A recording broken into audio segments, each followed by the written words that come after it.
আগামীকাল ভোর 1:30টার দিকে আরএসকে গ্যাংয়ের সদস্যদের দেশীয় অস্ত্রশস্ত্র নিয়ে সংঘবদ্ধ হয়ে ঘোরাফেরা করতে দেখা যায়। গোপন সূত্রের ভিত্তিতে জানা যায় তারা ভিয়েতনামি ধ্বংসাত্মক হেভি গ্যাংয়ের সন্ধান পেয়ে তাদের উপরে আক্রমণ করার জন্য সেখানে চলে যায়। সেখানে পৌঁছে তারা হেভি গ্যাংয়ের সাথে মুখোমুখি হয়ে তুমুল সংঘর্ষে জড়িয়ে পড়ে। সেখানে প্রথমে আরএসকে গ্যাং লিডার বেলেট বস হেভি গ্যাংয়ের একটি সদস্যকে পাছায় শট দিয়ে মাথায় লাল বাতি জ্বালিয়ে হাফ মার্ডার করে দেয়।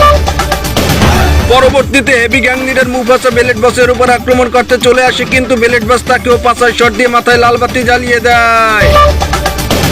তারপরে হেভি গ্যাংয়ের বাকি দুই সদস্যকে আরএসকে গ্যাংয়ের সকল সদস্যরা মিলে উদুম কেলানি দিয়ে চাঁদের দেশে পাঠিয়ে দেয়।